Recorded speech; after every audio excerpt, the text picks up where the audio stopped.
luar biasa, Allah yang lebih mengerti kita, bahkan Allah yang lebih mengasihi kita daripada diri kita sendiri. Ya, itu kita harus percaya. Dan inilah yang dialami oleh Daud. Dia tahu bahwa Allahnya lebih mengasihi dia daripada dirinya, bahkan semua orang di muka bumi. Walaupun pada saat itu anaknya sendiri, darah dagingnya, sedang membencinya. Boleh saja saudara-saudara saya mau katakan, hal yang paling sakit ya, hal yang paling sakit adalah ketika kita disakiti oleh orang yang kita cintai. Orang yang kita dekat, yang dekat dengan kita. Orang yang kita cintai, orang tua kita kah, anak kita kah, sahabat kita kah, itu sangat sakit. Dan Raja Daud sedang menghadapi persoalan bahwa dia sedang diburu oleh darah dagingnya, oleh anaknya sendiri. Dan sempat dia merasa bahwa Allah membuangnya. Tetapi bersyukur, dia masih tetap mau datang kepadanya.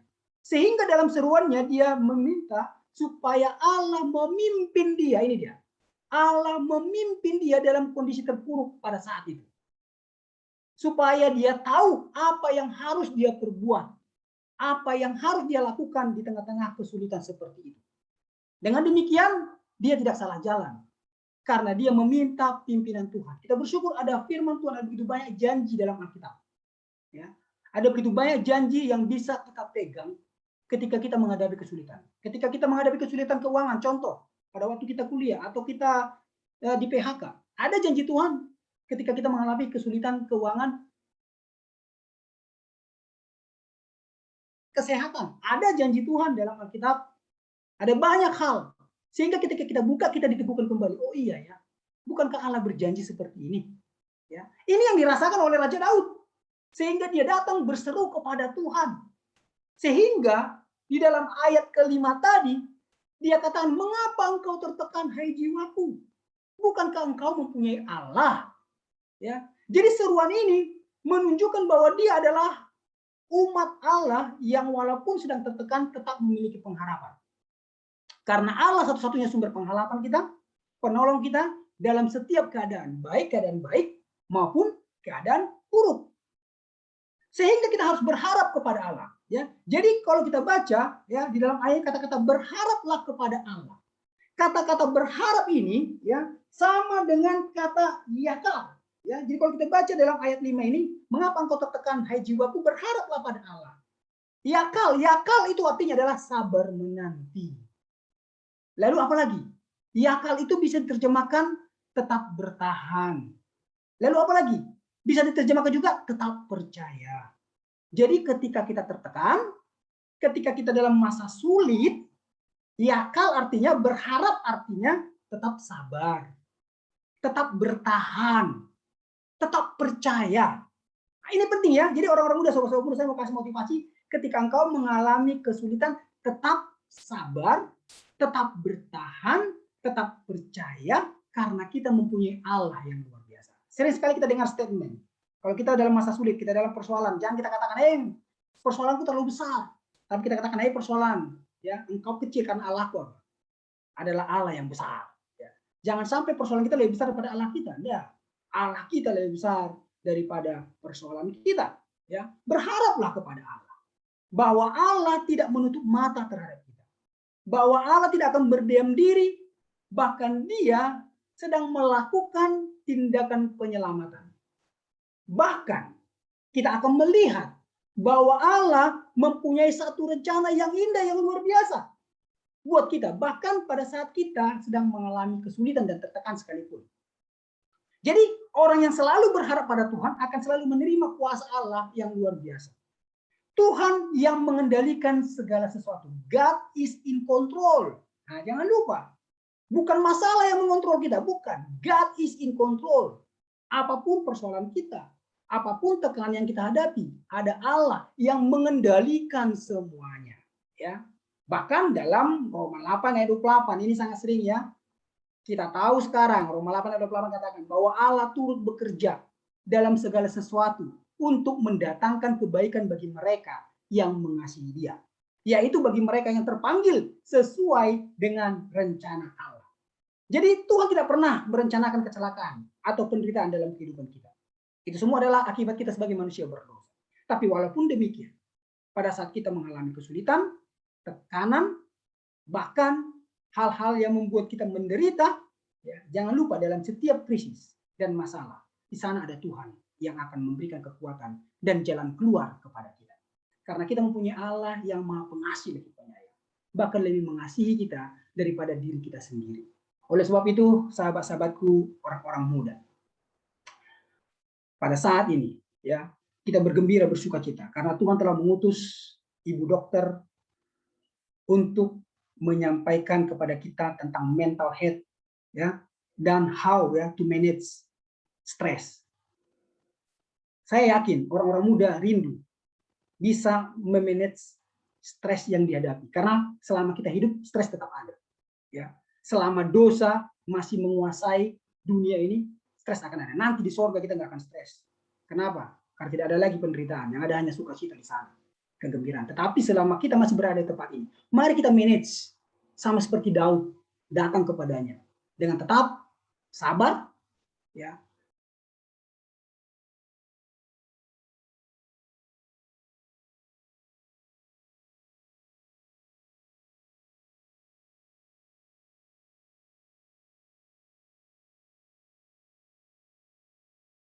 Dalam kehidupan kita. Kiranya Tuhan memberkati kita, Tuhan memberkati semua sobat-sobat orang muda dalam kehidupan, dalam pelayanan, bahkan dalam pendidikan dan pekerjaan, bahkan di dalam rumah kita masing-masing. Tuhan memberkati. Amin. Luar biasa. Amin. Luar biasa. Terima kasih banyak Bapak Pendeta Samuel Pardede untuk motivasi bagi kita anak-anak muda. Ada beberapa hal yang saya highlight dari motivasi dari Pak Pendeta. Gimana nih cara kita untuk mengatasi stres? Ada 3 hal ya yang harus kita lakukan. Yang pertama adalah tetap bersabar. Yang kedua apa nih Kak Bev? Tetap bertahan ya. Tahan. Dan yang ketiga tetap percaya. Mengandalkan Tuhan. Dan mengandalkan Tuhan. Itu kuncinya ya untuk kita bisa mengendalikan stres dalam menjalani kegiatan kita sehari-hari. Sekali lagi terima kasih banyak Pak Pendeta Samuel Pardede untuk motivasinya. Selanjutnya apa nih Kak Bev? Selanjutnya berhubung ini sudah terkumpul banyak orang Kak, bagaimana kita sesi foto dulu bagi teman-teman yang ada di Zoom sini. Boleh open cam-nya, kita akan foto bersama sebelum kita melanjutkan ke seminar. Saya undang kepada teman-teman maupun saudara-saudara sekalian yang bergabung dalam room ini, silakan mengaktifkan kamera, kita akan berfoto bersama. Kita mau lihat dulu teman-teman yang begitu ganteng dan begitu cantik yang ada di room ini. Benar kan Kak? Benar banget. Ayo dong dibuka kameranya biar terus senyum ya, senyum yang lebar, kasih senyum Pepsodentnya, kita foto bersama.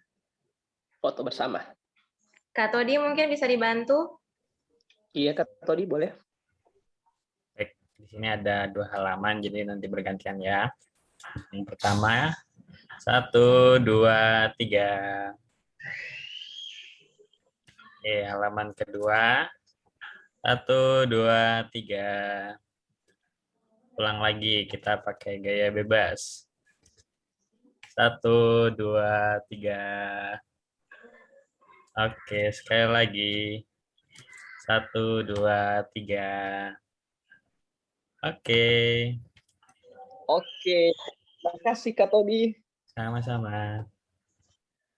Oke, Kak Merio, sekarang kita datang ke selanjutnya, tetapi sebelum kita ke sesi selanjutnya, kita akan berdoa.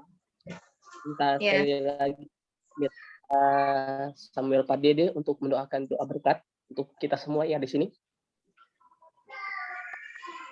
Kita tunduk kepala, kita bersatu dalam doa. Terima kasih Bapak Allah yang Maha Pengasih dan Penyayang. Bahkan oleh karena kasih-Mu yang begitu besar bagi kami manusia berdosa ini, Engkau telah mengutus anak-Mu, Yesus Kristus, datang ke dunia, menjelma menjadi manusia, bahkan mati di kayu salib untuk menebus kami dari setiap dosa pelanggaran.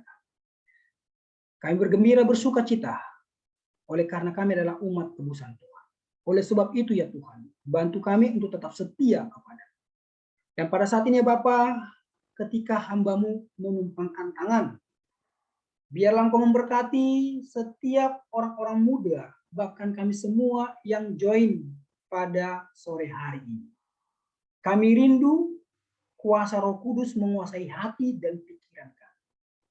Biarlah damai daripada Allah Bapa, kasih daripada anak-Mu Yesus Kristus, serta persekutuan Roh Kudus akan memelihara iman percaya kami, mulai dari sekarang sampai Maranatha. Dalam nama Yesus, kami telah berdoa dan mengucap syukur. Amin. Amin. Terima kasih banyak Pak Pendeta Samuel Pardede untuk doa berkatnya. Sekarang Ya. kita akan memasuki acara inti kita ya Kak Bev ya. Iya benar Kak Meriel. Kita akan masuk ke acara inti kita. Ya tentunya kita semua sudah melihat flyer-flyer yang sudah tersebar di media sosial kita. Tentunya kita tahu bersama kita akan membahas mengenai mental health and stress management for young people. Oke, Kak Meriel, sebelum kita lanjut, saya ingin bertanya ke Kak Meriel. Kak Meriel tentunya ini masih masa-masa produktif ya. Tentunya Kak Meriel kerja atau apa Kak Meriel? Kalau boleh tahu. Kak Meriel kerja. Saya kerja di retail farmasi. Oke, berarti di bagian apotek ya, apoteker Kak? Iya. Oke. Nah, tentunya di dalam setiap pekerjaan itu ataupun di perkuliahan pasti ada namanya tekanan. Nah, yang saya ingin tanyakan ke Kak Meriel, bagaimana Kak Meriel menghadapi tekanan atau stres yang begitu mungkin berat buat Kak Meriel, tetapi Kak Meriel bisa memanage-nya. Gimana Kak Meriel? Ya, gimana ya? Namanya orang kerja pasti tantangan itu selalu ada dan stres itu udah pasti nggak bisa terhindari. Tapi bagaimana cara kita menghandle itu semua yang penting kan ya. Ada masa-masa di mana memang kadang kurang bisa untuk memanage stres itu sendiri. Kadang suka lari misalnya.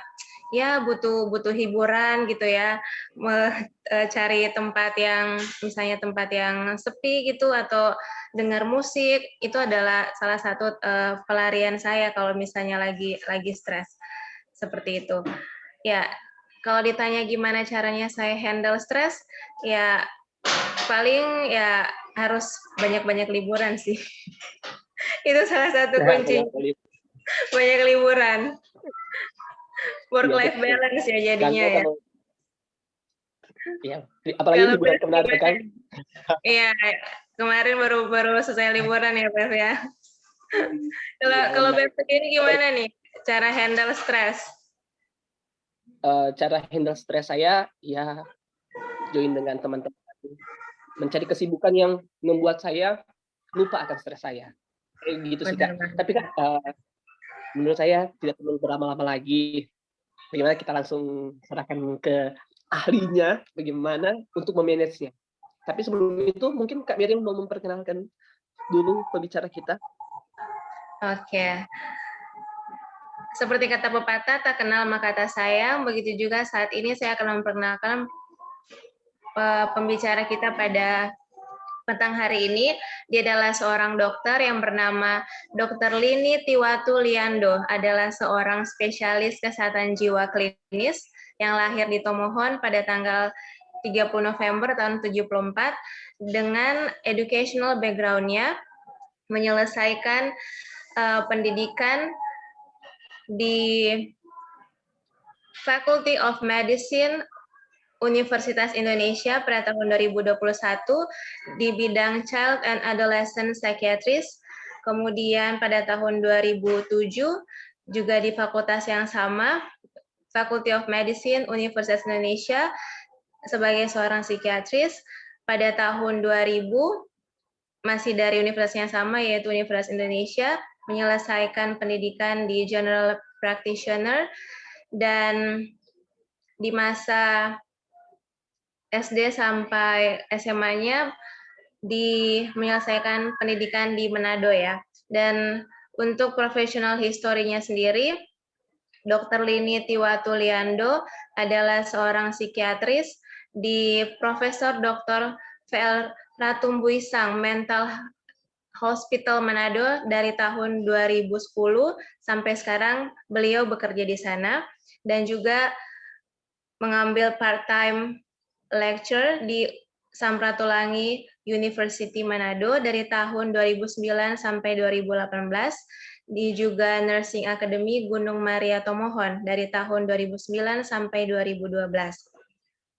Selain itu, Dr. Lini Liando juga bekerja sebagai seorang psikiater di Dr. Hadrianus Sinaga General Hospital, Pangururuan, Samosir, di Sumatera Utara pada tahun 2008, mengambil PTT-nya, dan menyelesaikan general practitioner-nya pada tahun 2000 sampai 2008. Dan di organisasi sendiri, Dr. Lini Liando adalah Indonesian Psychiatrist Association Manado Branch. Jadi Dr. Lini sendiri terdaftar di Asosiasi Psikiater ya di cabang Manado. Menarik banget nih, ada satu moto dari Dr. Lini, yaitu at all times be grateful, serenity prayer. Dan saat ini Dr. Lini juga sudah dikaruniai 4 anak.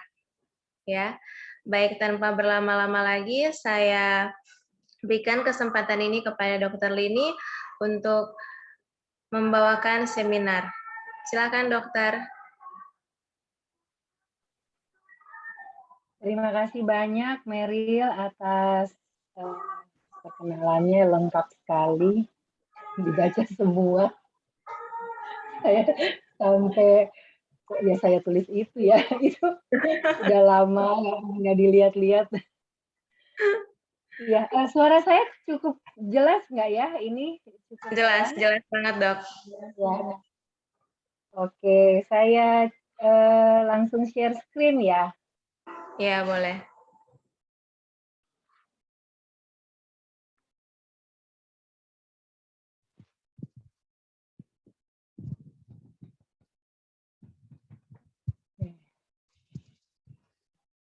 Sudah ini.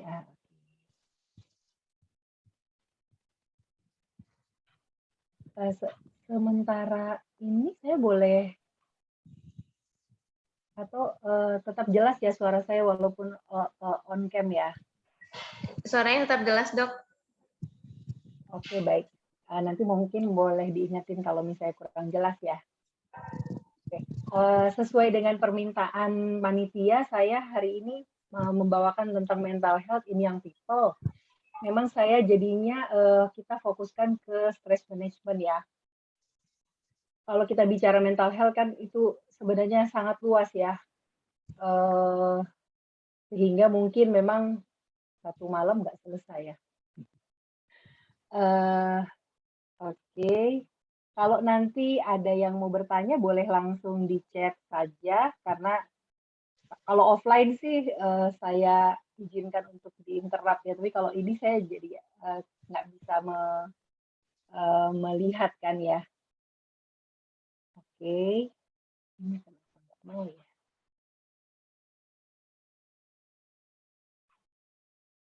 Saya mau slide selanjutnya, tapi dia nggak mau. Oh, ini slide.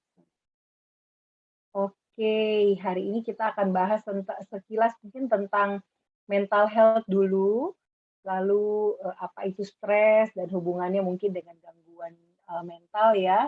Dan saya selipkan sedikit stres yang terkait dengan COVID. Saya pikir karena waktu-waktu ini kita benar-benar sangat terganggu dengan pandemi ini. Lalu secara umum bagaimana sih stress management ini?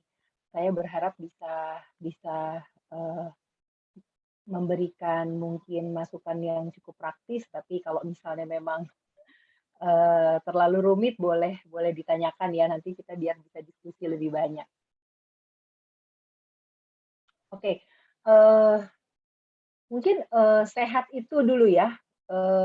Organisasi Kesehatan Dunia WHO memang mengatakan bahwa sehat itu sebenarnya bukan cuma masalah kita sejahtera secara fisik, tetapi juga secara mental dan sosial. Kita juga bukan sehat itu bukan berarti kita nggak ada penyakit aja dan nggak ada keterbatasan, karena justru banyak orang dengan disabilitas tetapi justru sangat sehat sebenarnya hidupnya ya. Nah, sedangkan sehat mental itu apa? Sehat mental itu menyangkut pikiran, perasaan, dan perilaku kita. Secara subjektif kita merasa sehat, kita mempunyai relasi yang baik dengan diri kita sendiri, kita mau melakukan self-care, menyayangi diri, mencintai diri dengan batasan yang tentu tidak berlebihan ya, juga mempunyai relasi yang baik dengan orang lain, dan biasanya saya juga menambahkan memang relasi vertikal dengan Tuhan ya. Kebetulan karena ini gereja, saya pikir itu juga sangat membantu sekali membuat hidup kita menjadi balance. Dan yang ketiga adalah relasi kita dengan tugas dan tanggung jawab kita. Hal ini terkait karena dalam definisi gangguan mental, atau kita dikatakan bermasalah mental kalau kita tidak bisa berfungsi sebagaimana kita adanya. Jadi makanya dalam definisi sehat mental disyaratkan juga bahwa kita mempunyai relasi dengan tugas dan tanggung jawab kita dengan baik. Kita tahu kita punya tanggung jawab ini, seperti Meryl tadi bercerita di dalam pekerjaannya, tentu dia mempunyai tuntutan-tuntutan dari pekerjaan yang harus dia penuhi. Gitu. Nah, memang dalam tahun-tahun belakangan ini saya banyak fokus terhadap anak dan remaja. Tapi saat ini memang audiensnya orang muda, saya pikir ini masih sedikit relevan juga, karena ternyata kesehatan mental ini menjadi sesuatu yang sangat penting, tapi seringkali terabaikan. Kita mengetahui bahwa ternyata penyakit masalah mental itu memberikan burden, memberikan beban penyakit sampai 16% terhadap semua beban penyakit pada no, honey. Julian, maaf ya, sebentar. Tutupin dulu.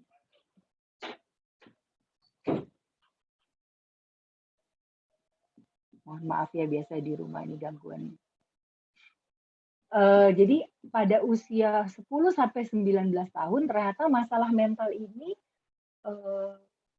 cukup serius sehingga menyebabkan dia 16% ada beban penyakit kita itu merupakan masalah mental ya. Dan dikatakan gangguan mental sebenarnya sudah terjadi pada usia 14 tahun. Separuh dari gangguan mental itu sudah terjadi dalam usia 14 tahun, tetapi sebagian besar tidak terdeteksi. Bahkan nanti di gambar selanjutnya mungkin kok lebih dengan gambar akan lebih jelas ya. Dan ya, ini salah satu gangguan mental yang paling mengganggu dan sebenarnya cukup banyak penderitanya, yaitu depresi, di mana orang menjadi bersedih berkepanjangan, dan itu merupakan penyakit nomor 1 di antara remaja. Dan depresi menyebabkan 50% kejadian bunuh diri disebabkan karena depresi, dan angka kematian orang remaja 15-19 tahun itu penyebab ketiga adalah bunuh diri. Ya, yang di atasnya itu ya kecelakaan itu ya, dan penyakit saya lupa ya nomor 2 itu mungkin penyakit keganasan ya, tapi saya mesti pastikan lagi. Tapi yang nomor 3 adalah bunuh diri. Nah, masalahnya adalah sebenarnya masalah mental itu terjadi pada relatif awal kehidupan kita, tapi seringkali tidak terdeteksi. Menyebabkan apa? Menyebabkan orang remaja dan dewasa muda memasuki periode dewasa dengan dengan masalah gitu ya. Jadi karena tidak terselesaikan pada fase remaja menyebabkan dia memasuki masa dewasa dengan segudang masalah yang tidak terselesaikan, sehingga kehidupan sebagai orang dewasa menjadi tidak optimal ya. Nah, ini gambarnya mungkin ini saya dapatkan dari University of Melbourne. Ya. Ini kita lihat, ini usia ya 0 sampai 25 tahun. Ternyata 75% dari gangguan mental itu sudah terjadi di bawah usia 25 tahun. Saya nggak tahu ini audience kurang lebih ya di bawah 25 tahun atau ada yang di atas 25 tahun? Di atas 25 tahun dong. Mungkin rata-rata. Rata-rata Di atas 25 tahun. Rata-rata di atas 25 tahun. Iya. Wah. Sudah ada yang pernah mengalami masalah mental belum ya?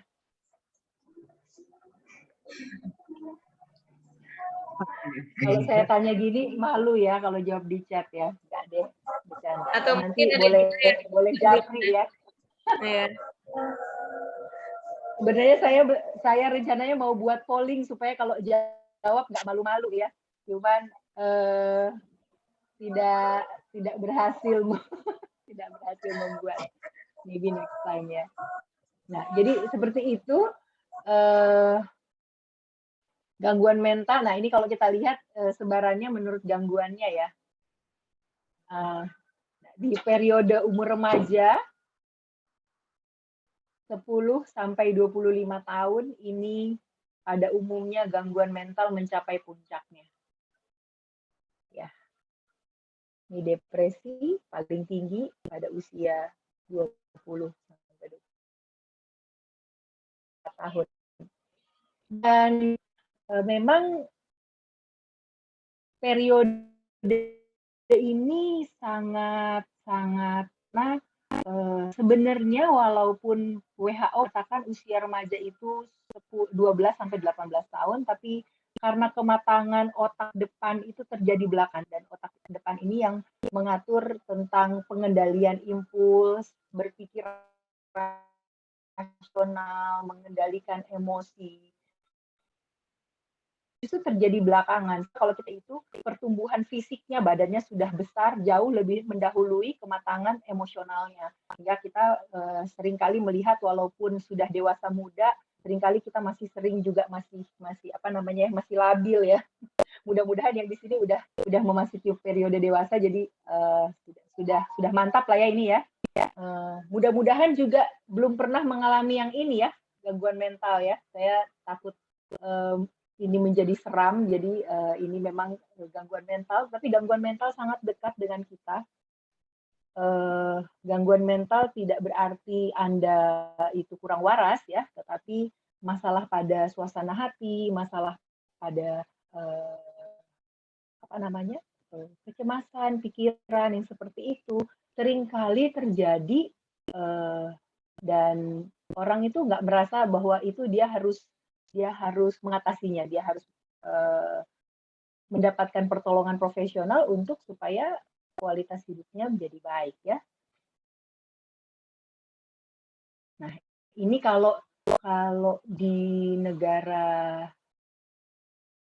menengah, penghasilan menengah dan rendah ya, Indonesia termasuk di sini, kalau high income country mereka sudah bisa mengatasi ini sehingga mental health menjadi yang paling besar. Kalau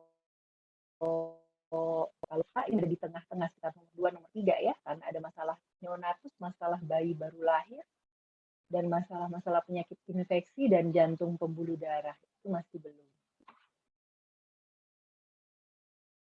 Nah, orang pikir, ya tadi seperti saya bilang, mental health itu bukan berarti melulu mengenai urusan kewarasan ya, tetapi sebenarnya keseharian kita mempengaruhi pikiran dan perasaan kita, sehingga kalau misalnya remaja akhir, dewasa muda, yang terjadi itu adalah sebenarnya dengan teman sebaya, dengan sekolah, kalau misalnya udah bekerja dengan pekerjaan ya, dan biasanya juga datang dengan keluhan sakit-sakit badan yang nggak bisa dijelaskan sebabnya secara medis gitu ya. Karena saya dokter, kita biasanya harus memastikan dulu. Seringkali orang datang kepada saya dengan keluhan sakit macam-macam yang setelah kita periksa kok kita nggak menemukan alasan medis yang tepat sesuai dengan keluhannya, dan itu biasanya kita katakan sebenarnya dasarnya adalah psikologis ya. Nah, tadi agak seram ya karena kita bicara tentang masalah gangguan mental disorder, sudah sampai pada disorder, tetapi sebenarnya kita sehari-hari mengalami yang namanya stres dan distres. Mungkin ini saya menarik sedikit lebih awal sebelum terjadinya mental disorder ya. Stres itu apa sih? Ada nggak ya yang di sini saya nggak nanya apakah sudah pernah stres atau belum. Saya tanya ada nggak ya yang belum pernah stres? Ada nggak ya? Boleh jawab di chat. Kalau belum pernah kan pasti bangga ya.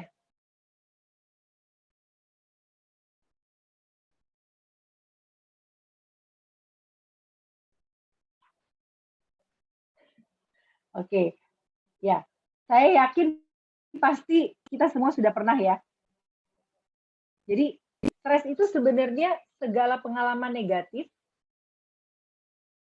yang membutuhkan penyesuaian sehingga keseimbangan biopsikososial kita terganggu. Tandanya apa? Tandanya kita menjadi bereaksi baik secara emosional, fisik maupun kognitif. Jadi kita biasanya jadi perasaannya jadi kacau balau, jadi gampang marah, lalu fisik itu jantungnya bisa berdebar-debar, bisa pusing, rasa pusing 7 keliling, rasa capek luar biasa, ataupun reaksi kognitif kita jadi susah berpikir, jadi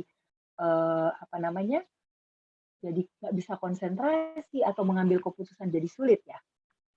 Nah, kalau stres itu berlanjut dan badan kita tidak bisa melakukan adaptasi, maka itu akan menyebabkan kita kelelahan. Nah, kalau kelelahannya berkepanjangan, artinya kejadian stres itu berlangsung terus, maka kita dikatakan mengalami gangguan mental yang terkait stres. Jadi sebenarnya stresnya sendiri sih nggak masalah ya. Kalau tadi kan kita bicara tentang mental disorder, sesuatu yang memang sudah menimbulkan gangguan, orang sudah mengalami disfungsi gitu ya. Tetapi kalau stres sebenarnya dia bisa saja malah menyebabkan orang itu menjadi lebih perform karena kita menjadi tertantang karena stres itu. Jadi kalau kita lihat di sini, misalnya kita itu justru terlalu kurang stresnya, maka biasanya kita jadi kurang perform, tidak tertantang untuk meningkatkan kemampuan diri gitu ya. Nah, kalau dia optimum malah bagus, kita itu bisa perform dengan baik. Tetapi kalau terlalu banyak, orang akan jatuh ke dalam distress. Kira-kira seperti itu ya. Jadi stresnya sendiri nggak apa-apa. Kalau stresnya bagus, bikin kita termotivasi, bisa bikin kita perform, dan orang itu bisa mengatasi, namanya kita bilang eustress. Jadi justru stresnya ini baik. Sementara kalau kita nggak bisa atasi, menyebabkan kita kelelahan berkepanjangan itu tadi, dan biasanya memang long term, terus-terus sampai dia mungkin awalnya bisa, lama-lama nggak bisa bertahan, akhirnya jatuh gitu ya. Nah, ini contohnya yang stresor negatif, tapi mungkin saya coba yang lebih pas dengan ini pada pekerjaan ya. Kalau sekarang mungkin karena COVID banyak yang jadinya tidak punya pekerjaan atau punya usaha kecil-kecilan jadi susah gitu ya. Masalah finansial saya pikir jadi sangat. Ini contoh yang positif justru. Saya tidak tahu apakah sudah menikah, mestinya mungkin kalau di atas 25 berarti ada yang sudah menikah. Nah, menikah pun bisa menjadi positif stresor, tetapi bisa juga menjadi sumber stresor yang negatif juga ya, bisa dua-duanya ya. Belum punya jodoh itu juga menjadi mungkin satu stresor yang mengkhawatirkan buat orang muda ya. Nah, ini tadi tanda stresnya tadi ya, emosional, fisik maupun kognitif ya. Kalau nggak bisa konsentrasi itu kognitif, kalau sadness itu emosional, berarti ya fatigue, kelelahan tuh fisik.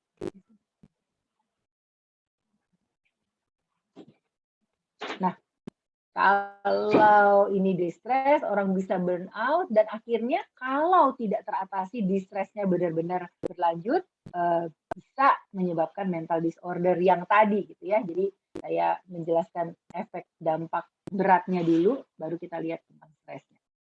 Nah, dan di sini juga dikatakan bisa menurunkan imunitas nih. Sering sekali sekarang dikatakan, jangan stres nih, lagi COVID ini nggak boleh stres katanya. Nah, ini sebenarnya ini apa namanya, kerangka berpikirnya ya, bahwa kalau level stresnya itu makin lama makin berat, maka kita itu bisa, jadi kita itu bisa mengalami masalah mental yang serius. Dua kemungkinan, apakah level stresnya memang yang keterlaluan atau kita ketahanan mentalnya yang kurang baik gitu ya. Jadi semakin kita ketahanan mentalnya kurang atau level stresnya yang terlalu berat, maka biasanya kita akan jatuh ke dalam masalah mental. Nah, jadi penting sekali untuk kita kuncinya untuk meningkatkan ketahanan mental ini tadi, gitu ya. Terkait COVID, sebenarnya sama seperti yang tadi nih, stresnya itu sama, gitu ya. Gejalanya pun bisa sama. Cuman karena hampir semua mengalami kalau sekarang ya, kurang jelas ya saya. Ini penelitian kita di PDS-KJI, Perhimpunan Dokter Spesialis Kedokteran Jiwa Indonesia, tapi memang ini waktu awal-awal COVID, jadi mungkin agak sekarang mungkin sedikit berubah. Ternyata kita mendapatkan 64,3 itu pasien itu merasa cemas dan depresi, 63% cemas, 66 depresi ya, jadi rata-rata 64,3. Kalau cemas itu dia takut nih, aduh nanti besok gimana, jadi gampang marah, dia tegang gitu ya. Kalau depresi dia banyak sedih, nggak bersemangat, nggak percaya diri, lelah, kehilangan minat, nggak bisa tidur gitu ya. Dan juga bagi yang menderita, walaupun survive pada akhirnya, seringkali dikatakan mengalami stres pasca trauma karena sempat dikatakan mengalami periode kita bilang near death experience ya, dalam keadaan berat lalu akhirnya tapi selamat juga, sehingga takutnya tuh setengah mati gitu dengan sakit. Nah, sehingga biasanya keluarga dan pasien itu takut terinfeksi, jadi cemas masa depan gimana, sebentar-sebentar dengar berita hoax langsung khawatir gitu ya. Terlepas juga dengan masalah sehari-hari, merasa terisolasi, lalu mungkin yang sekarang walaupun tidak sakit tetapi karena harus selalu di rumah sehingga mungkin orang muda mati bosan ya, biasanya kan bisa jalan-jalan, bisa outing, bisa camping. Ini saya coba rangkumkan bagaimana mengatasinya ya, baik terkait COVID ataupun yang lain-lain.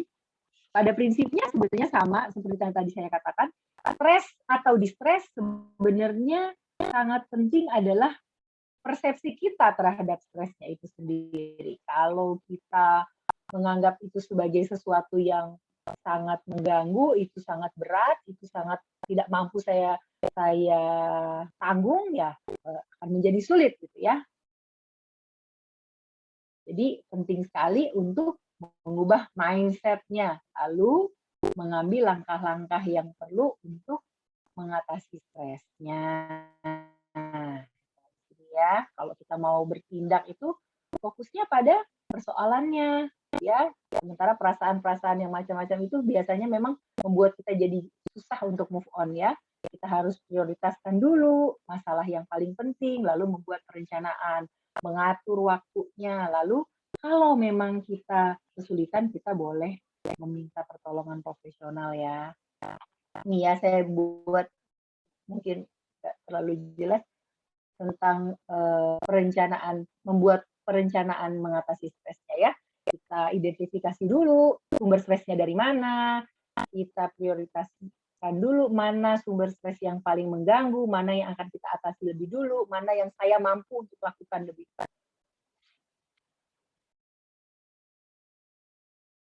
Nah, tadi itu ya, mengubah persepsi kita terhadap stres, bahwa stres itu sebenarnya seringkali membuat kita menjadi lebih berdaya. Kalau kita nggak pernah terlatih dengan menghadapi stres, kita juga berarti akan sulit menghadapi tantangan-tantangan hidup lainnya gitu ya. Hidup itu harus ada tantangan, harus ada stresor sebenarnya. Terus ini olahraga, menjaga tidur, ini untuk dalam rangka menjaga badan ya, menjaga fisik kita. Nah, ini kalau COVID agak susah nih ya, holiday, bikin hobi, mau jalan-jalan. Tapi mudah-mudahan ini sudah mulai agak lebih bagus, kita bisa sedikit-sedikit ya, bisa jalan-jalan walaupun masih tetap protokol ya. Lalu ini tindakan-tindakan lain yang bisa untuk meningkatkan relaksasi, massage, breathing teknik, progresif relaksasi. Saya biasanya sih melakukan, tapi saya pikir ada banyak juga yang bisa membantu Anda. Sekarang saya lihat di YouTube banyak sekali ya yang bisa membantu untuk relaksasi. Saya pikir itu sebenarnya juga ada tentang gizi makan ya, mengatur makan itu ya untuk meningkatkan imunitas. Kalau ini sih pesan sponsor ya, karena saya merasa fase ini sangat penting. Walaupun Anda sekarang udah ada di fase dewasa muda, tetapi memang baiklah kita meningkatkan faktor-faktor pelindung kita tadi dengan hubungan sosialnya yang baik ya, supaya kita sekarang masuk ke dalam masa dewasa yang sehat ya. Sebenarnya intinya ya dari masa remaja tadi itu, karena boleh dikatai sebenarnya remaja ini bukan fase yang ada di tengah. Kalau dalam pemahaman kami, kalau kita mau membereskan masalah bangsa kita, bahkan masalah gereja kita harus memperkuat remaja kita harus memperkuat orang muda kita. Karena mereka yang menjadi awal sebenarnya. Kita lihat di sini ya, kalau kita orang dewasa muda kita sehat fisik maupun mental, kita yang akan menjadi keluarga masa depan. Kita yang akan menjadi orang dewasa yang sehat di masa depan. Dan kalau kita orang dewasa sehat di masa depan itu yang akan membuat generasi selanjutnya menjadi sehat ya. Jadi bukan bayi yang menjadi tapi justru remaja dan orang muda. Saya pikir mungkin itu titipan saya untuk PAGN ya. Benar ya? Saya nggak salah ya, PAGN.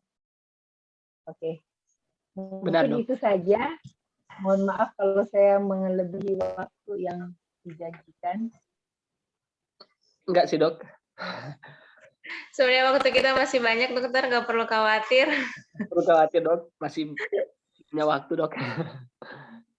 Masih punya waktu sekitar ya 30 menit. Mungkin diskusinya aja kali ya. Oke. Ya, boleh untuk diskusi ya. Oke. Sesi selanjutnya kita buka untuk question and answer. Jadi buat teman-teman sekalian yang punya pertanyaan, bisa langsung ketik pertanyaannya di chat box, atau kalian juga bisa raise hand dan kita akan kasih kesempatan kalian untuk bertanya. Benar. Bagi teman-teman yang memiliki pertanyaan, silakan ketik di kolom chat ataupun bisa raise hand. Nanti dari panitia akan melihat siapa yang duluan. Kita akan membacakan dan juga memberikan kesempatan bagi teman-teman untuk bertanya. Tetapi sebelum lanjut, Dok, saya ingin bertanya sedikit, Dok. Ini kan tadi dokter menyinggung sedikit mengenai kalau stres itu bisa terjadi ke badan atau imun kita, Dok. Bagaimana hal dengan begini, Dok? Pernah saya baca kalau orang yang sudah berada di titik stres atau disorder, kata dokter tadi, Mental disorder. timbul mental disorder atau kecemasan, sering timbul merah-merah di muka ataupun di area kulit mereka, Dok. Itu karena kenapa, Dok? Kalau boleh tahu, Dok.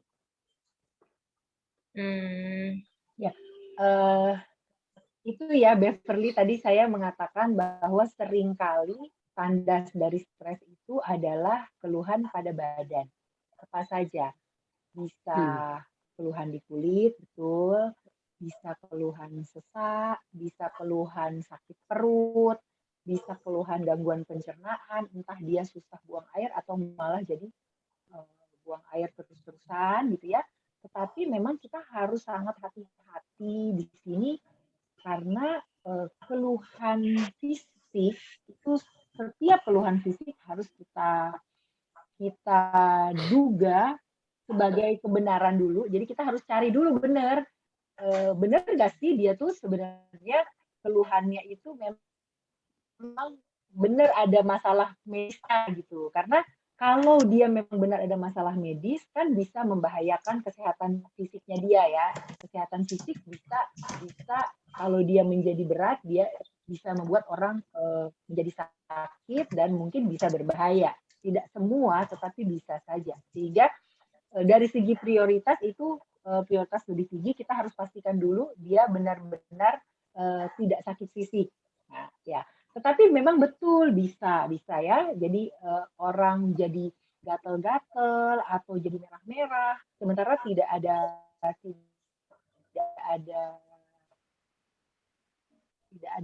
dia tidak punya riwayat alergi seperti itu ya. Kalau dia punya riwayat alergi bisa dua, karena kalau orang stres, alerginya bisa lebih mudah kambuh. Itu yang tadi saya katakan sebagai stress related health disorder. Penyakit fisiknya betul ada, tetapi diperparah karena dia stres gitu. Jadi dua-duanya ada nih di sini nih. Jadi diobatinnya di dua-dua. Jadi bisa saja memang hanya stres semata, sakit fisik tidak ada, atau sakit fisik ada, tapi diperparah karena stresnya. Gitu. Jadi dua-dua jadi masalahnya. Ya, karena kalau ketika stres tadi, saya nggak ada satu slide saya mungkin yang tidak Kalau kita stres itu yang akan naik adalah hormon stres kita, kortisol ya, golongan katekolamin. Itu bisa menyebabkan hormon asam lambung kita naik ya, terus jantung kita berdebar lebih cepat, napas kita juga akan biasanya jadi lebih pendek-pendek. Nah, itu dia yang menyebabkan seringkali ada keluhan fisik pada orang yang stres gitu. Mungkin kira-kira itu ya. Mudah-mudahan menjawab ya. Iya, Dok. Luar biasa. Memang betul kata dokter kalau semua itu berawal dari pikiran kita, tapi lihat dulu fisik ataupun dari sisi pikiran kita, apakah itu berpengaruh karena pikiran atau dari fisik kita. Kak Miril, di kolom chat sudah banyak nih, mungkin Kak Miril bisa bacakan salah satu. Iya nih, banyak banget nih pertanyaan di kolom chat yang sudah masuk. Salah satunya, oke, saya bacakan. Kapan sebenarnya waktu yang tepat bagi kita untuk memutuskan pergi ke psikiater ketika kita merasa mengalami stres? Kapan kira-kira, Dok? Sebentar. Kapan dok? Pertanyaan susah gampang ya. Oke, tadi ya, sebenarnya kalau stres saja diharapkan kita bisa mengatasi karena begini, ada yang namanya daily life stress. Memang tekanan yang setiap hari kita alami dan lama-lama kita jadi terbiasa dengan itu dan lama-lama kita jadi mahir mengatasinya gitu. Itu yang tadi saya katakan, kalian menjawab, mungkin tadi ada yang jawab, yang tanya lagi, stres positif itu apa ya, gitu ya. Itu yang tadi saya katakan, sebenarnya stresnya sendiri bukan masalah. Stres itu bukan gangguan jiwa, sama sekali bukan gangguan jiwa.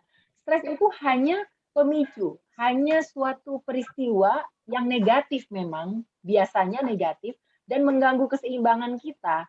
Tapi mengganggu keseimbangan, kalau kitanya cepat beradaptasi, lalu kita justru malah bisa mengendalikan keadaan, biasanya justru kesehatan kita makin baik malah. Kalau di pekerjaan, performance kita malah jadi makin bagus gitu. Karena kita jadinya tertantang dan tantangannya terjawab gitu. Sama seperti sekarang, kalau COVID kan kita divaksin ya. Vaksin itu sebenarnya apa maksudnya? Kita memberikan bagian dari virus atau materi genetik dari virus untuk merangsang apa? Untuk merangsang imunitas kita kan. Imunitas kita itu bisa terbangkitkan. Kenapa? Karena dia jadi mengenal, oh ini materi virus yang jahat ini. Saya membuat antibodi terhadap dia.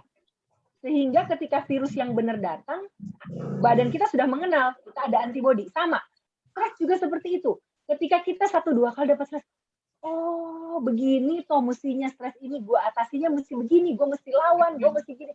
Saya harus berjuang untuk mengatasinya, saya harus kembangkan kiat-kiat untuk saya bisa atasi gitu ya.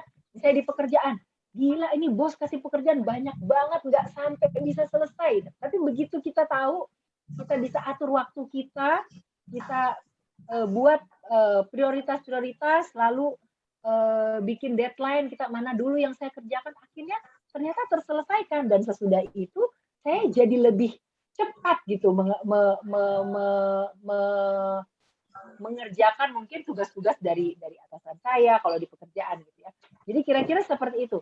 Stres positif adalah suatu stres yang justru karena itu datang pada kita malah jadi lebih perform, lebih bagus gitu. Itu kira-kira mungkin maksudnya. Maka namanya eustress, dia nggak dikatakan distress gitu ya. Eu itu kalau bahasa Yunani atau bahasa eu artinya baik. Gitu. Jadi justru stres yang baik. Yang baik. Oke dok, di sini ada yang bertanya begini dok. Dia katanya akhir-akhir ini tidak suka dengan keramaian. Apakah itu menurut dokter karena berawal dari kedengaran suara? Terkait karakter pandemi ya? Atau memang karakternya begitu? Kan ada ya terkait kepribadian. Ada tadi juga yang tanya, saya ini introvert, salah apa enggak gitu. Masalahnya itu adalah bagian dari kepribadian, tipe kepribadian yang memang kalau di kami ya, kami anggap itu ada kombinasi dari temperamen itu datang dari sononya, kita nggak bisa minta, nggak bisa order. Seperti saya dilahirkan ya mukanya kayak gini ya saya diberikan kayak gini, saya bersyukur atas muka saya gitu ya. Jadi ada faktor temperamen, ada faktor lingkungan yang mempengaruhi gitu ya, sehingga kita menjadi saya yang seperti ini hari ini gitu. Itu bagian dari kepribadian. Jadi kita nggak bisa mengatakan orang introvert itu salah gitu ya, itu kepribadian orang dan beda-beda. Cuma memang beda kepribadian, beda juga cara mereka untuk coping gitu ya. Coping itu untuk mengatasi masalah.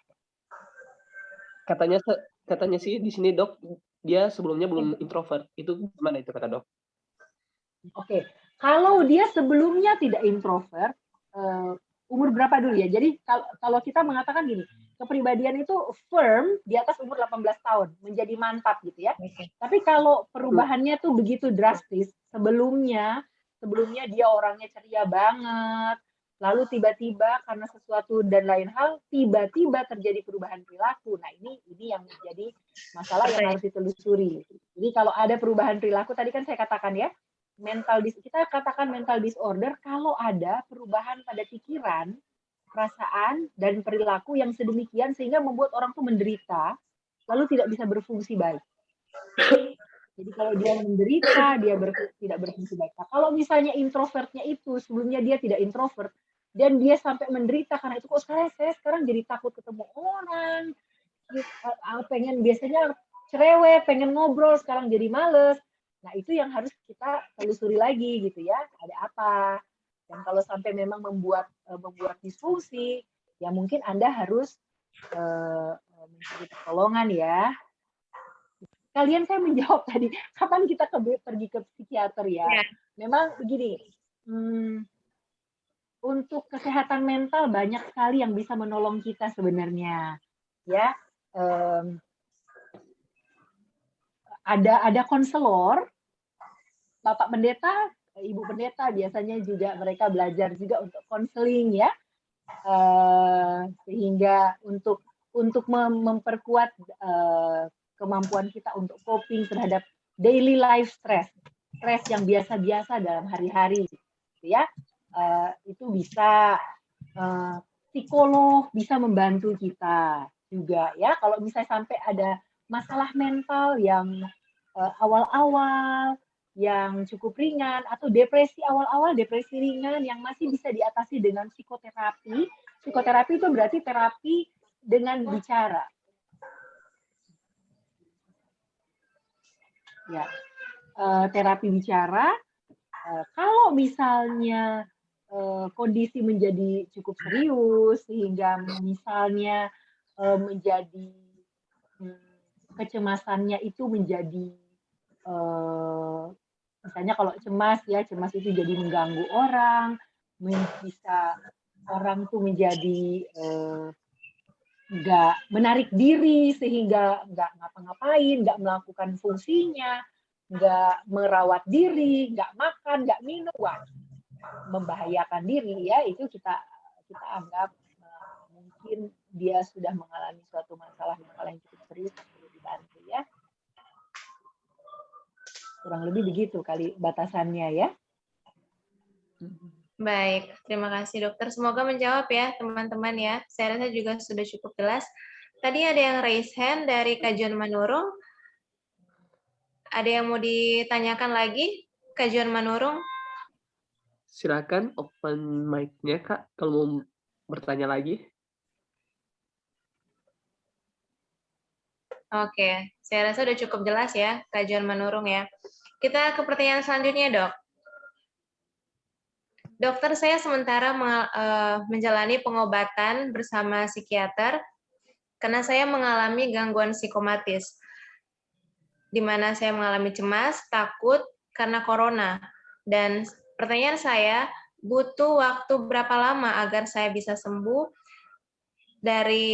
dan juga saat ini sedang minum obat dokter gitu ya. Ada resep obat dokter. Oh, sampai diberi obat ya.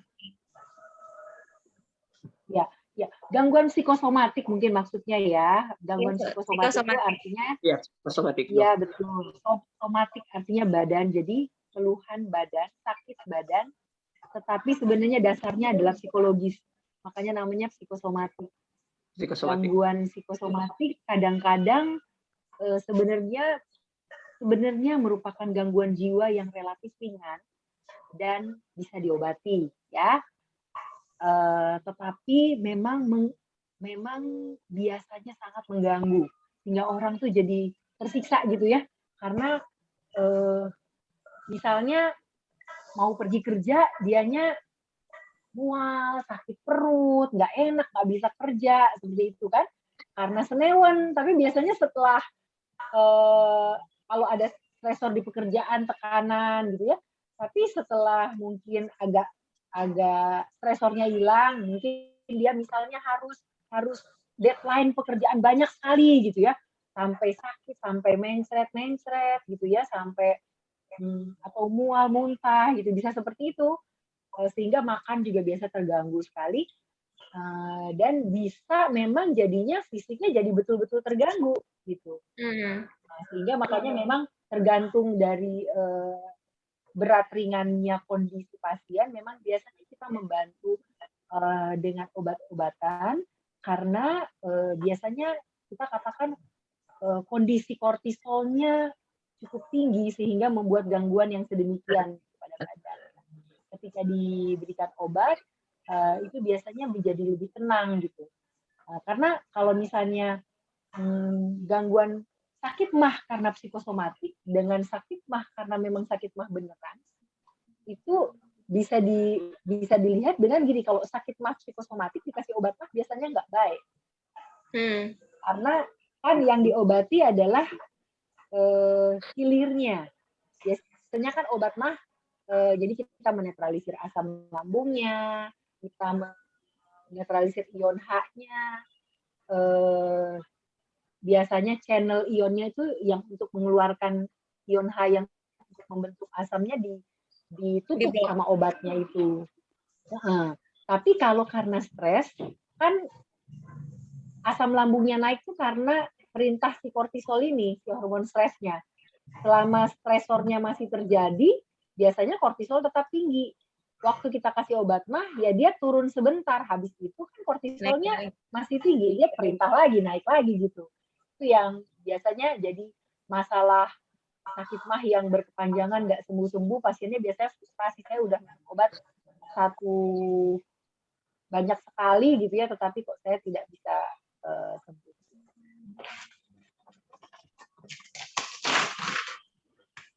Mungkin pertanyaan lanjutannya, Dok. Kalau berapa lama ya?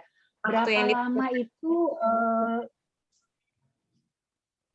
masing-masing orang itu saya pikir case by case ya, tetapi rata-rata kita membutuhkan waktu fase akut itu kurang lebih 2-6 bulan untuk menghilangkan gejala sama sekali.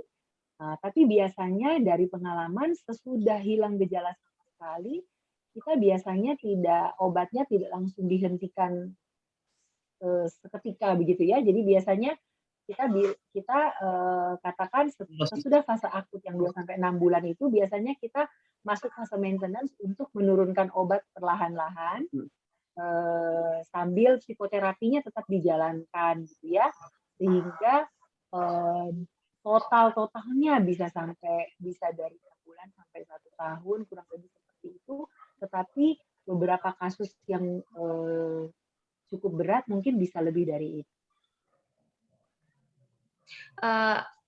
Berbicara mengenai obat gitu ya, Dok, apakah mungkin gitu seseorang yang mengalami gangguan mental, katakanlah seperti skizofrenia, itu lepas dari obat? Kalau skizofrenia itu mental disorder tapi yang cukup berat ya. Cukup beratnya karena begini, penyakit ini gangguan mental yang penyebab dari faktor biologinya cukup besar. Jadi kalau kita lihat gangguan mental itu kan faktornya ada 3 pilar ya. Faktor penyebab biologi, penyebab psikologis, dan penyebab sosial kultural. Jadi penyebab dari lingkungan luar. Nah, kalau gangguan skizofrenia, penyebab biologi artinya penyebab dari dalam itu cukup besar sehingga peran obat itu di sini sangat sentral, penting sekali. Gitu. Sementara faktor psikologi dan sosial lingkungan itu faktor pendukung. Jadi kalau misalnya dukungan sosialnya bagus, kita terapi psikologinya bagus ke dia, penyembuhannya bisa jadi lebih cepat dan lebih baik. Tapi pada keadaan terkontrol sekalipun, umumnya pasien skizofrenia itu membutuhkan kontrol dengan obat walaupun dosis kecil. Gitu. Jadi kurang lebih kondisinya seperti mungkin kita melihat pasien orang sakit darah tinggi, sakit kencing manis yang membutuhkan kontrol terus-menerus. Terus-menerus. Mau dibilang ada yang bisa berhenti, ada, tetapi dari penelitian itu kecil sekali angkanya ya. I see. Jadi kalau Terus dok, kalau umpama seandainya sudah berobat, terus sembuh, terus kambuh lagi, itu biasanya penyebabnya karena kenapa dok? Apakah dari pola pikirnya, atau pola makannya, atau pola hidupnya? tergantung gangguannya dulu. Kalau gangguan yang cukup berat, biasanya berhenti obat itu menyebabkan kekambuhan paling sering ya. Jadi kalau gangguan yang relatif ringan, depresi ada di tengah-tengah, gangguan cemas, psikosomatik termasuk yang relatif ringan ya. Biasanya kalau yang ringan-ringan kekambuhan bisa karena stresornya datang lagi berulang gitu kan. Jadi faktor psikologis dan sosiokulturalnya yang lebih banyak berperan. Tapi kalau gangguan jiwa yang berat biasanya karena terapinya kurang adekuat. Baik. Terima kasih dokter. Terima kasih dok. Jelas sekali. Ada lagi? pertanyaan mungkin dok dari Ini Ray mau Ray bertanya untuk mendapatkan pasangan ya. Untuk mendapatkan pasangan. Ini. Oh, oke, Kak Ray.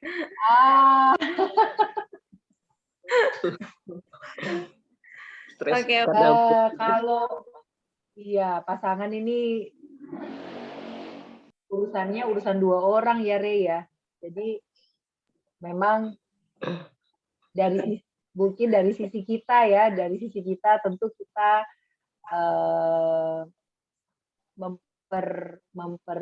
saya pikir ya kita meningkatkan kesehatan mental kita juga gitu ya, sehingga kita bisa coping dengan stres, daily life stres, kita bisa cukup sehat, cukup bersemangat ya, sehingga kita juga dilihat orang menjadi cakep ya, lebih cakep. Gimana ya bilangnya ya? Kan gini, kalau misalnya kitanya nggak semangat, kitanya lusuh atau kita juga stressful, kita nggak bisa menghadapi persoalan-persoalan kita kan, jadinya kita juga biasanya mood kita biasanya menjadi lebih negatif, mungkin kita bicara nadanya mungkin lebih kurang enak didengar gitu kan, sehingga kalau sebaliknya, kalau kita yang lakukan kita sebaliknya kan respons dari lingkungan pasti akan lebih baik. Saya pikir mungkin itu yang bisa dilakukan dari pihak kita kan ya. Kalau dari pihak pasangannya, nah itu kan agak repot ya. Oke. Masih bisa dok untuk pertanyaan selanjutnya? Halo? Bisa. Ini ya. ada John ya, Manurung. Ya boleh. John Manurung ini nanya lagi ya. Oh, tapi ini ternyata John baru sembuh dari COVID ya.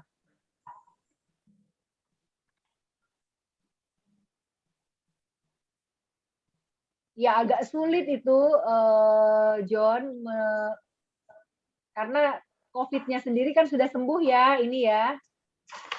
Tapi seringkali memang ini yang kita katakan long COVID ya, ada efek-efek lainnya yang masih tetap bertahan.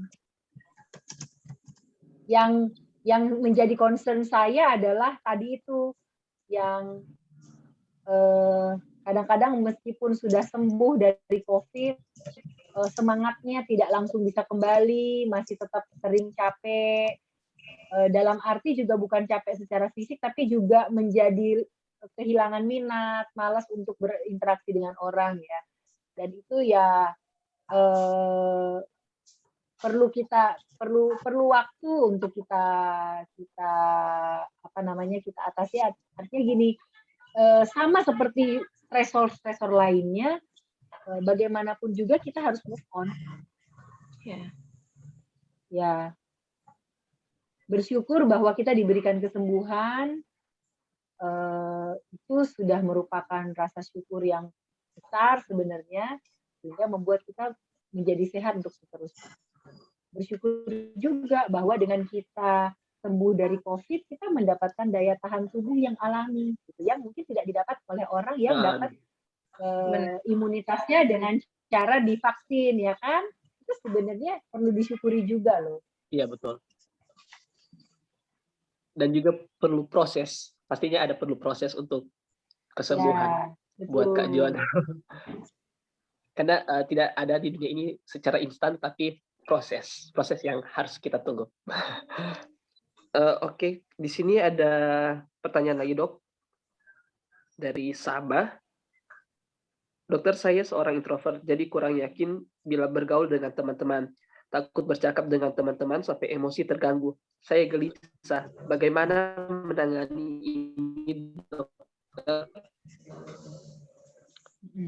Jadi si Almi ya, Almi atau Sabah ya, memang kepribadiannya introvert, tapi dia sendiri merasa kurang nyaman dengan introversitasnya itu ya. Mungkin maunya dia sebenarnya pengen bisa dengan teman-teman yang lain. Pertama-tama mungkin memang kita menerima dulu nih bahwa kita pribadi kita seperti ini, dan merasa nyaman dulu dengan pribadi saya yang seperti ini. Orang-orang yang introvert biasanya memang justru ke dalam dirinya itu sangat bagus. Mereka biasanya lebih reflektif ya, introspeksinya bagus. Itu kekuatan-kekuatan yang kamu punya justru yang membuat kamu justru biasanya orang-orang yang introvert karena dia refleksinya baik, mereka biasa sangat bertanggung jawab, mau memenuhi tugasnya dengan baik, dan itu merupakan nilai-nilai dan karakter kamu yang sangat baik yang perlu kamu perkuat.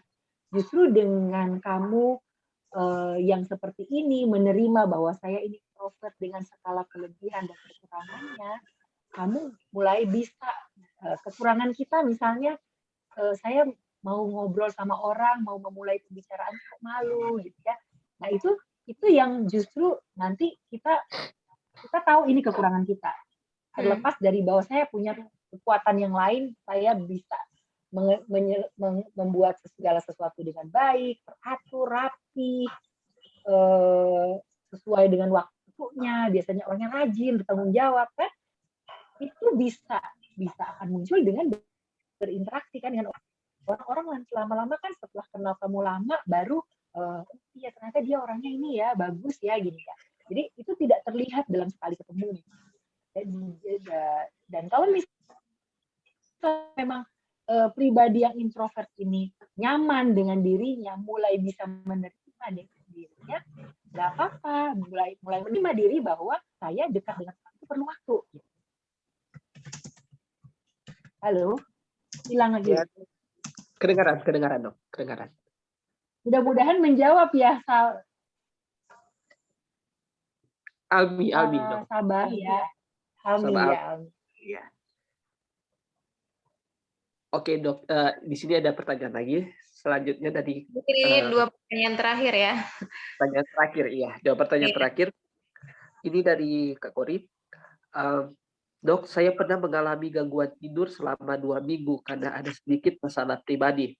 Kemudian konsultasi ke dokter untuk mengatasinya. Lalu dokter itu mengatakan bahwa jika kurang tidur sampai 1 bulan akan menyebabkan skizofrenia.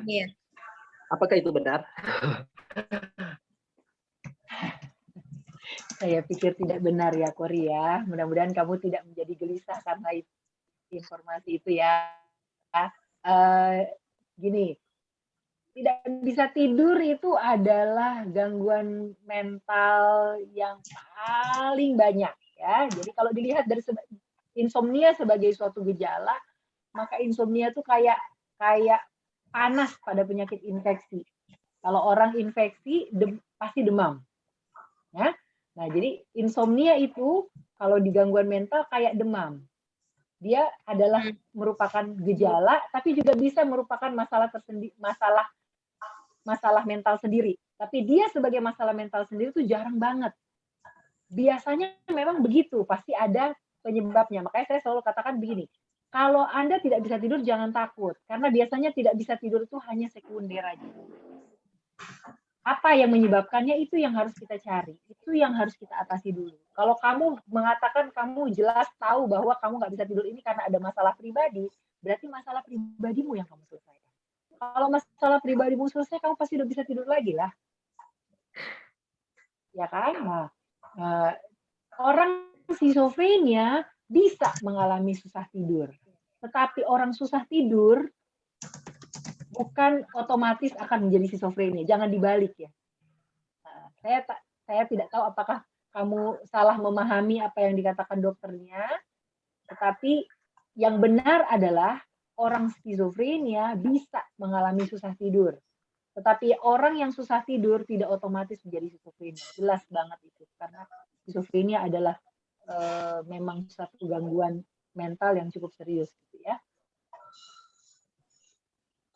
Kalau misalnya Anda merasa mengalami masalah yang cukup serius, Anda boleh datang ke psikiater untuk didiagnosis dengan baik gitu ya. Jangan mendiagnosis dirimu sendiri. Mungkin sebenarnya mungkin bukan skizofrenia tapi sudah mendiagnosis diri sendiri lalu sudah sendiri gitu ya, merasa tidak bisa ditolong dan lain-lain gitu. Jangan ya. Jadi kalau untuk masalah mental yang cukup serius, Anda ya, datanglah ke profesional untuk dibantu ya. Baik, terima kasih banyak dokter. Sebelumnya mohon maaf nih kalau ada chat dari akun yang kurang berkenan ya dokter ya. Maaf banget. Boleh maaf banget ya dokter ya. Boleh satu pertanyaan lagi. Ini mungkin pertanyaan terakhir. Berbicara mengenai stres, itu kan juga banyak faktor. Dan salah satunya mungkin karena akibat masa lalu. Atau mungkin kita nggak bisa memaafkan diri kita. Nah, bagaimana kita deal dengan hal seperti ini? Maksudnya gimana Meryl? Saya jadi... Ya, mungkin salah satu penyebab stres itu kan ya mungkin karena kita belum memaafkan diri kita atau kita belum deal dengan masa lalu kita. Nah, bagaimana kiat-kiat kita untuk how to deal with past gitu? Meryl, pertanyaannya sulit. Ya, betul. Memang kadang-kadang seperti tadi saya katakan ya, kita semua pernah punya masa lalu ya. Masa lalu tidak selalu bisa teratasi dengan baik. Kadang-kadang terbawa sampai sekarang. Tapi sebenarnya saya selalu mengatakan begini, masa lalu tidak bisa kita rubah. Yang bisa kita rubah kan adalah masa depan ya. Masa lalu itu kan kita jadikan untuk pelajaran kita nih. Karena kita pernah mengalami itu di masa lalu, saya belajar apa. Nah, pelajaran itu yang saya bawa ke depan gitu. Kalau kita mau berbahagia, kita harus hidup hari ini. Jiwa dan badan kita harus hidup hari ini untuk maju ke depan. Yang depan kan belum jadi, kita juga belum bisa. Kita boleh berencana, tetapi kita belum bisa terlalu jauh untuk memikirkan masa depan sehingga kita jadi khawatir karena itu. Tetapi kita juga nggak bisa terus-terus berpikir tentang masa lalu yang sudah lewat, yang nggak bisa lagi kita perbaiki lagi gitu. Kita nggak bisa kembali lagi ke sana. Tapi pelajarannya kita bisa bawa sampai hari ini. Dan mungkin karena saya sangat saya jadi Serenity Prayer itu merupakan moto saya dan saya senang untuk membagikan ya. Serenity Prayer itu dia bilang begini, God, Tuhan tolonglah saya untuk bisa merubah apa yang bisa saya rubah, apa yang bisa, please help me to change what I can change. Nah, apa yang bisa dirubah kita harus rubah, tapi apa yang tidak bisa dirubah bantu saya untuk bisa menerima itu. gitu ya. Ada kondisi-kondisi di hidup kita yang sudah berlalu dan yang sudah nggak bisa kita apakan lagi, tapi bisa kita terima gitu. Kondisi bahwa saya adalah pribadi yang introvert itu juga harus saya terima. Ya, itu salah satu yang harus kita terima. Jadi apa yang nggak bisa kita rubah, apa yang sudah dari sononya begitu, kita harus terima dengan besar hati, ya. Tapi memang perlu suatu kebijaksanaan untuk bisa menentukan mana nih yang harus saya rubah, mana nih yang harus saya terima gitu ya. Nah, itu yang harus dilatih terus-menerus. Gitu. Mungkin itu. Baik, terima kasih banyak dokter, sangat-sangat menjawab. Oke, sekali lagi kami dari Komisi Pengembangan Diri PAGN mengucapkan terima kasih banyak kepada Dr. Lini Liando yang sudah meluangkan waktunya untuk berbagi ilmu bagi kita semua di kesempatan ini. Untuk waktu mungkin 5 menit ke depan, saya berikan kesempatan kepada dokter untuk closing remarks, memberikan kesimpulan dari closing statement. Ya, mungkin saya memberi semangat kepada teman-teman yang di sini, sama seperti tadi saya katakan, yuk kita terus tetap selalu belajar untuk menerima diri kita apa adanya, tetapi juga mau berkembang, mau berubah, mau berusaha untuk menjadi selalu lebih baik. Untuk apa yang bisa kita rubah, apa yang bisa kita buat lebih baik, harus kita buat lebih baik. Mungkin itu ya.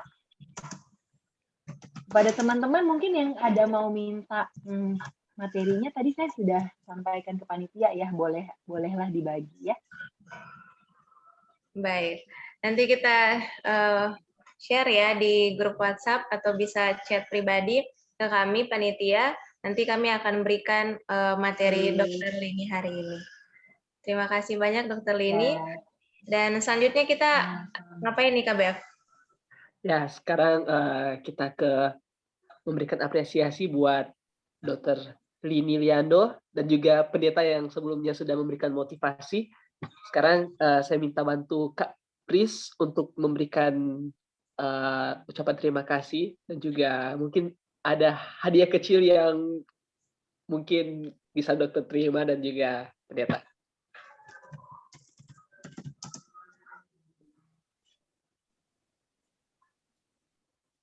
Ya, untuk pembacaan e-sertifikat ini kami mengundang Saudara Andre Walando. Ya, terima kasih untuk kesempatannya. Jadi sebagai ucapan terima kasih dari PA Gabungan Nusantara, lebih khusus Komisi Pengembangan Diri, untuk Dr. Lini Liando ya, di Certificate of Appreciation Pemuda Advent Gabungan Nusantara Komisi Pengembangan Diri, proudly presented to Dr. Lini Liando SPKJK as a speaker in mental health and stress management for young people, held on September 26, 2021. Yang bertanda tangan di sini ada Direktur Pemuda Advent untuk West Indonesian Union Mission, Pendeta Roni Wenas, kemudian Youth Director of East Indonesian Union Conference, Pendeta Junaidi Muntu, General Coordinator 1, Arfan Ngajo, General Coordinator 2, Mawikere R. Daniel, dan Chief Committee untuk Komisi Pengembangan Diri, Priscilia Tiko Alo.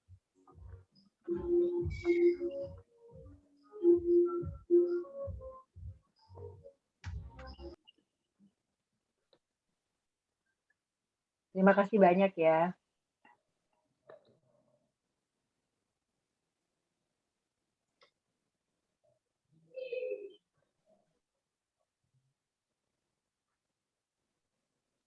The Certificate of Appreciation Pemuda Advent Gabungan Nusantara Komisi Pengembangan Diri, proudly presented to Pendeta Samuel Pardede as a motivator in mental health and stress management for young people, held on September 26, 2021. Yang bertanda tangan di sini, Youth Director of West Indonesian Union Mission, Pendeta Roni Wenas, Youth Director of East Indonesian Union Conference, Pendeta Junaidi Muntu, General Coordinator 1 untuk PA Gabungan Nusantara, Arfan Najo, dan General Coordinator 2, Mawikere R. Daniel, serta Chief Committee untuk Komisi Pengembangan Diri, Priscilia Tiko Agung. Terima kasih sekali lagi, terima kasih untuk Dr. Dini dan Pendeta Samuel Pardede yang sudah menjadi narasumber pada malam hari ini. Tuhan memberkati. Oke, terima kasih buat Kak Andre. Ya, Kak Meril sudah tak terasa sudah di penghujung acara. Penghujung acara ya. Tapi sebelum kita mungkin ditutup dengan doa, sekali lagi bagi teman-teman yang masih tergabung di sini boleh mengaktifkan kamera, boleh open cam. Kita akan foto sekali lagi sebelum kita akhiri acara kita. Bagi teman-teman yang... Oh iya, aku lama bana, itu keluar. Gak apa-apa ya. Oke, teman-teman boleh open cam-nya. Kak Todi boleh dibantu? Oke, teman-teman boleh on cam semua ya. Jadi di sini ada 2 halaman Zoom. Akan saya foto secara bergantian. Yang pertama kita foto biasa dulu aja ya. Oke, 1, 2, 3. Oke, halaman kedua. 1, 2, 3. Oke, kita boleh gaya bebas. Halaman pertama, 1, 2, 3. Oke, lanjut di halaman kedua. 1, 2, 3. Oke, terima kasih banyak. Oke, terima kasih Kak Todi. Sama-sama. Oke Kak Biril, ternyata sudah di penghujung acara. Dan sekali lagi kita mengucapkan banyak terima kasih buat kepada Dr. Lini Liando dan juga Pendeta Samuel Pardede sudah meluangkan waktunya untuk kita pada sore hari ini. Dan akhir kata Kak Biril. Ya, akhir kata kami mengucapkan selamat malam. Kiranya Tuhan memberkati kita semua. Dan untuk menutup rangkaian acara kita pada malam hari ini, saya mengundang dengan hormat Kak Batara Haryanja, boleh pimpin kita dalam doa? Mari kita bersatu dalam doa. Bapa kami yang di surga, terima kasih Tuhan untuk kesempatan yang indah pada sore hari ini. Kami dapat berkumpul dengan rekan-rekan PAGN dan Dr. Ini dan Pendeta Samuel Pardede untuk mengikuti seminar mental health. Terima kasih Tuhan, bila sudah pelajaran yang sudah kami terima dapat kami terapkan dalam kehidupan kami supaya kami lebih bijaksana menghandle stres kami Tuhan, baik dalam pekerjaan, dalam pelayanan juga. Kami berdoa untuk orang-orang muda, Tuhan kiranya berkati, berikan kesehatan mental mereka, berkati juga mereka dalam pekerjaan mereka, pelayanan mereka, dan kehidupan sosial mereka. Biar Tuhan selalu menyertai dan memberkati mereka. Di dalam nama Tuhan Yesus kami sudah berdoa dan mengucap syukur. Amin. Amin. Terima kasih banyak Kak Batara sudah memimpin kita dalam doa tutup. Jangan beranjak dulu teman-teman, karena kami dari PAGN masih memiliki pengumuman untuk acara-acara ke depan yang bisa diikuti oleh teman-teman sekalian. Untuk itu saya mengundang perwakilan dari Komisi Pekerjaan, Kak Vina, untuk boleh mempromosikan acara Komisi Pekerjaan yang akan dilaksanakan pada minggu depan. Silakan Kak Vina.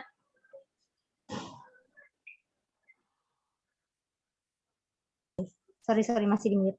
Oke, terima kasih Kak Meril. Terima kasih buat Kak Beb juga ya. Nah, ini teman-teman kita masih buka challenge ya.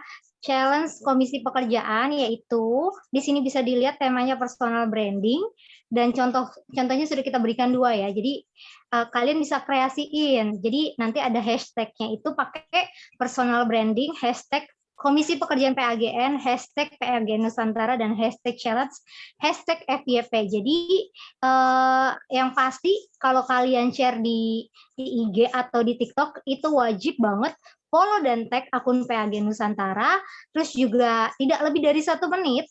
Dan yang paling penting kalian itu nanti upload terakhir di tanggal 28 September hari Selasa ya. Nanti pemenang itu dinilai dari konsep terbaik, like terbanyak sesuai dengan syarat dan ketentuan. Jadi nanti kita akan memberikan hadiah, tentu aja ada akun virtual, saldo virtual ya, kita kasihnya saldo virtual. Jadi buat teman-teman masih ada waktu nih sekitar 2 hari lagi. Oke, itu yang pertama. Jadi oh ya, satu lagi, akun nggak boleh dikunci ya. Itu. Mungkin ada lagi, satu lagi, next. Sekalian kami promosi, apakah ada poster? Jadi kami mau ngasih poster acara Komisi Pekerjaan. Ya, ini ya teman-teman, kita akan kasih soft skill. Oh, ini belum yang update ya. Ya, kami kasih soft skill ya teman-teman, kasih soft skill, yaitu personal branding lewat interview. Kebetulan pasangan suami istri, di sini sudah jelas moderator dan MC-nya. Nanti akan ada hadiah. Jadi hadiah ini di luar dari challenge ya. Nah, ini hadiah selama berlangsung acara. Nanti kita akan memberikan caption dan juga memberikan G-form untuk kalian isi. Nanti akan ada spin wheel. Jadi pastikan nama kalian terdaftar dan kalian ada stay di situ. Itu aja sih teman-teman. Jadi jangan sampai lewatkan di Zoom yang sama di jam 7 di hari Kamis. Dan sampai ketemu juga nanti di acara event selanjutnya. Thank you. Thank you banget Kak Vina untuk promosi acara PAGN Komisi Pekerjaan. Jangan lupa teman-teman untuk hadir dan ikuti challenge-nya ya. Akhir kata, saya pamit dan partner saya, Beverly Siahaya, undur diri, sampai ketemu di acara berikutnya. Shalom. Sampai jumpa. Dadah. Room ini masih dibuka sampai 5 menit ke depan. Kalau mau ngobrol-ngobrol bisa ngobrol-ngobrol sebelum Komisi Pengembangan Diri evaluasi ya. Iya. Makasih Kak Meril, makasih Kak Beb. Wah, bisa nih ya nanti ya, langsung dikontrak ya. Iya, langsung dikontrak nanti jadi MC ya kalian ya. Oke. Bayarannya lumayan mahal loh. Oh gitu. Nantilah saya tunggu kumpulin tiket ke Manado aja kalau kayak gitu. Oh, siap. Beneran mau ke Manado, Vin. Ayo, Vin. Oh iya, komisi kalian ada yang lagi ulang tahun ya? Ada Kak Cipeng. Kak Cipeng selamat ulang tahun. Ada Kak Cipeng. Doa